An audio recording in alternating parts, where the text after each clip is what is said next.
دجال ایک فتنہ ہے۔ میرے نبی فرماتے ہیں کہ دجال جب ظاہر ہوگا تو وہ کاڑا ہوگا، اس کی ایک آنکھ ہوگی اور اس کے چہرے پر لکھا ہوا ہوگا کہ وہ کافر ہے، اس کے ماتھے پر کافر لکھا ہوا ہوگا اور خدائی دعویٰ کرے گا، اور اس کے ایک سائیڈ پر آگ ہوگی، دوسری سائیڈ پر سرسبز و شاداب باغ ہوں گے، کھیت ہوں گے، پھلدار درخت ہوں گے۔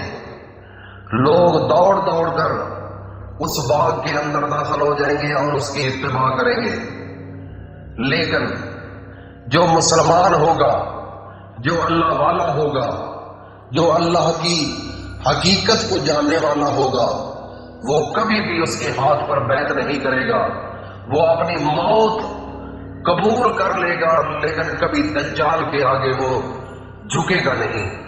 میرے نبی حضرت محمد مصطفیٰ نے فرمایا ہے، کیوں نہ میں تمہیں دجال کے متعلق ایک ایسی بات بتاؤں جو کسی نبی نے اپنی قوم کو اب تک نہیں بتائی۔ وہ کاڑا ہوگا اور جنت اور جہنم جیسی چیزیں لائے گا، بس جسے وہ جنت کہے گا در حقیقت وہی دوزخ ہوگی۔ اور میں تمہیں اس کے فتنے سے اسی طرح ڈراتا ہوں جیسے نوح علیہ السلام اپنی قوم کو ڈرایا کرتے تھے۔ صحیح بخاری حدیث نمبر 3338 ہے۔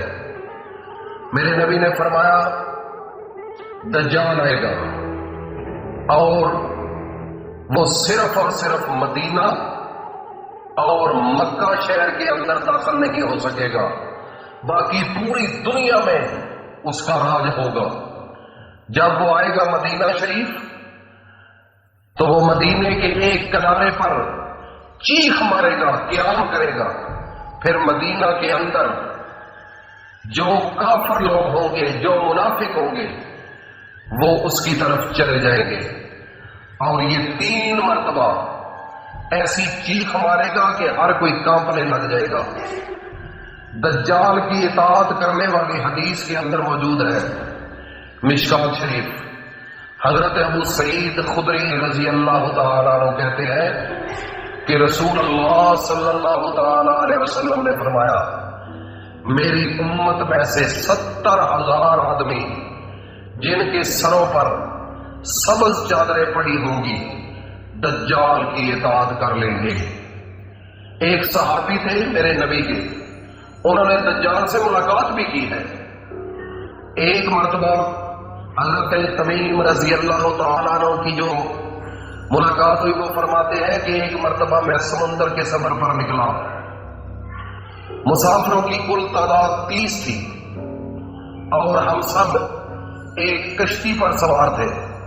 ہمارا سفر انتہائی اطمینان کے ساتھ کٹ رہا تھا کہ اچانک ہوا چلنا شروع ہو گئی اور سمندر میں طوفان آ گیا۔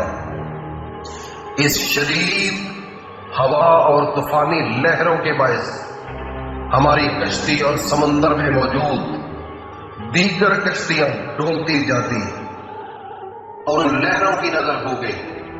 کشتی کے مسافر اس صورتحال سے پریشان ہو گئے اور ہر کوئی اپنے اپنے خداؤں کو پکارنے لگا، کیونکہ کسی کو کچھ سمجھ میں نہیں آ رہا تھا کہ کیا کرے۔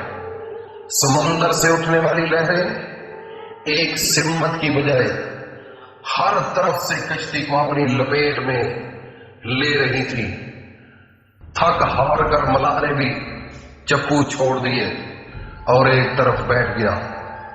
اب ہم میں سے ہر کسی کو یقین ہو چکا تھا کہ موت یقینی ہے، اب ہم مر جائیں گے۔ سورج غروب ہونے کو تھا اور اس کی روشنی آہستہ آہستہ ختم ہوتی جا رہی تھی۔ شام کا اندھیرا اور منزل کا کوئی پتہ نہیں چل رہا تھا۔ یہ بھی خبر نہ تھی کہ اب کیا بنے گا، ہمارے ساتھ کیا ہوگا، کہ کشتی کس سمت میں جا رہی ہے یہ بھی پتہ نہیں چل رہا تھا۔ اور سمندر کی لہریں اب کب تک کشتی کو سلامت رہنے دیں گی؟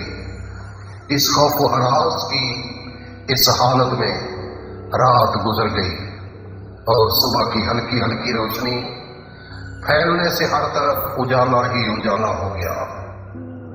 کشتی کے رات بھر ہچکولے کھانے کے بعد کسی کو کچھ خبر نہ تھی کہ ہم کہاں پہنچ گئے ہیں۔